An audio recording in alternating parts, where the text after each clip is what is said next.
लोकसभा की सियासी जंग से पहले बिहार सरकार ने एक ऐसा मास्टर स्ट्रोक चल दिया है जिससे 2024 की जंग के लिए कई सियासी दलों को अपनी चुनावी रणनीति बदलनी पड़ सकती है। गांधी जयंती के दिन बिहार की नीतीश सरकार ने बड़ा दांव चलते हुए जातिगत जनगणना के आंकड़े जारी कर दिए हैं, जिससे न केवल बिहार बल्कि देश के सियासी गलियारों की हलचल बढ़ गई है।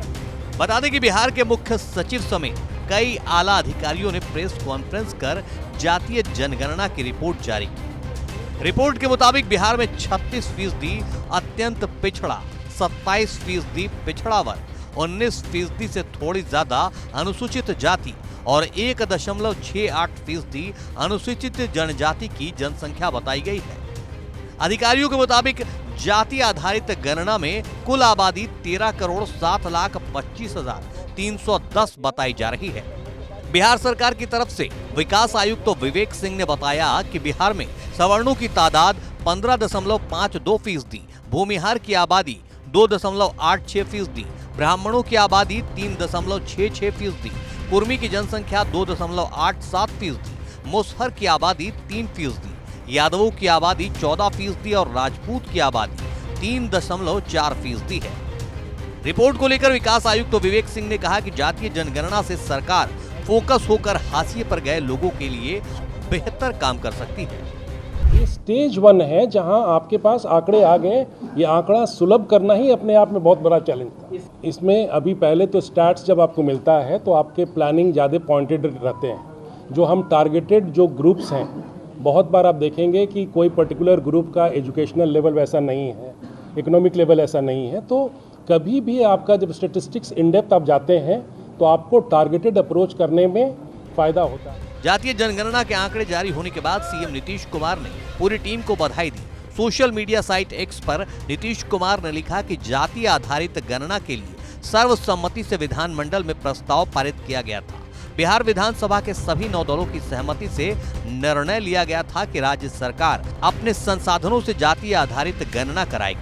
नीतीश ने आगे लिखा कि बिहार में कराई गई जाति आधारित गणना को लेकर शीघ्र ही बिहार विधानसभा के उन्हीं 9 दलों की बैठक बुलाई जाएगी और जाति आधारित गणना के परिणामों से उन्हें अवगत कराया जाएगा। अब हम सबके सामने जो रिपोर्ट आई है ये प्रेजेंटेशन हो जाएगा और इसमें जो स्थिति है उसके आधार पर जो भी आगे बढ़ाना है काम करना होगा तो उसके बारे में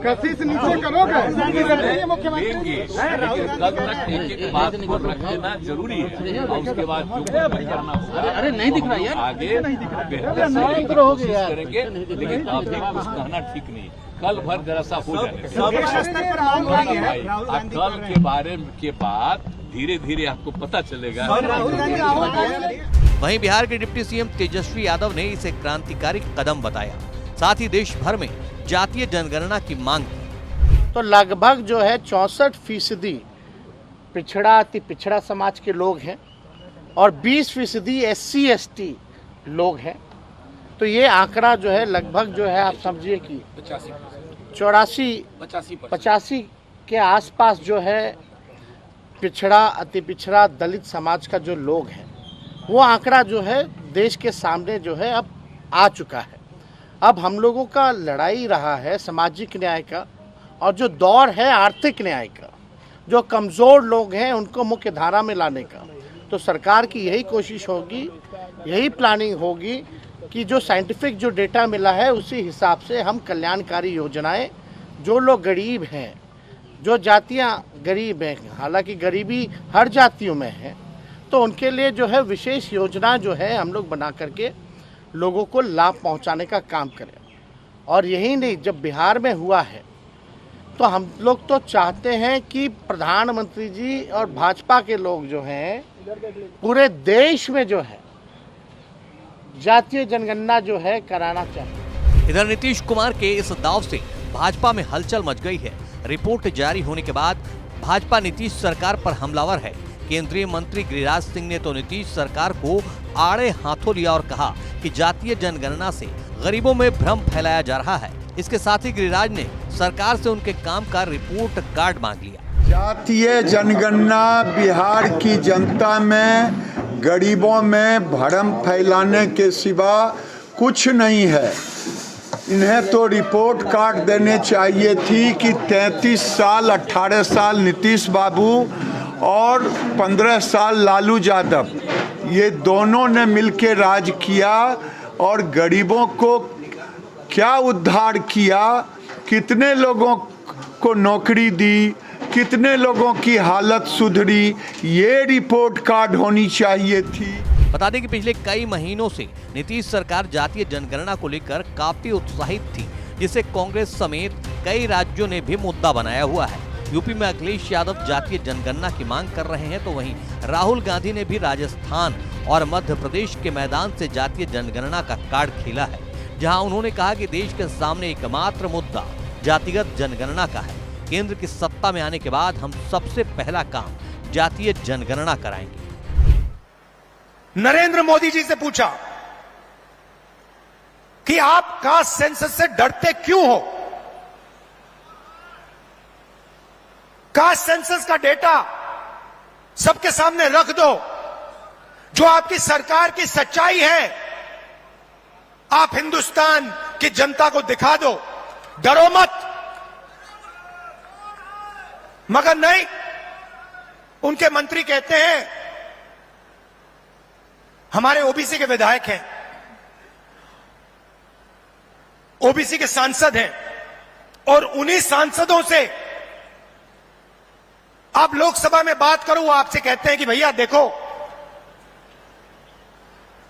हमारे से कोई कुछ पूछता नहीं है, हम कुछ बोल नहीं सकते, हमें तो यहां मूर्ति जैसे रखा हुआ है। असली निर्णय हिंदुस्तान के सेक्रेटरी लेते हैं, ब्यूरोक्रेट लेते हैं, नरेंद्र मोदी जी लेते हैं। तो अगर ओबीसी को भागीदारी देनी है, दलितों को, आदिवासियों को, महिलाओं को भागीदारी देनी है, तो कास्ट सेंसस करवाना ही पड़ेगा। और अगर नरेंद्र मोदी जी कास्ट सेंसस नहीं करवाएंगे, तो जैसे हमने कहा था यहां पे, जैसे ही हमारी सरकार आएगी, पहला कदम कास्ट सेंसस होगा, और ओबीसी को जो भागीदारी मिलनी चाहिए वो कांग्रेस पार्टी करके दिखाएगी। वैसे तो जाति और धर्म चुनाव के दौरान पहले से ही सबसे बड़ा मुद्दा रहा है, लेकिन बिहार सरकार ने जातीय जनगणना के आंकड़े जारी कर देश का सियासी पारा हाई कर दिया है। ऐसे में विपक्षी गठबंधन इंडिया का रुख क्या रहने वाला है, ये तो तय नजर आ रहा है। अब देखना है कि भाजपा जातीय जनगणना को लेकर कौन सा रुख अपनाती है।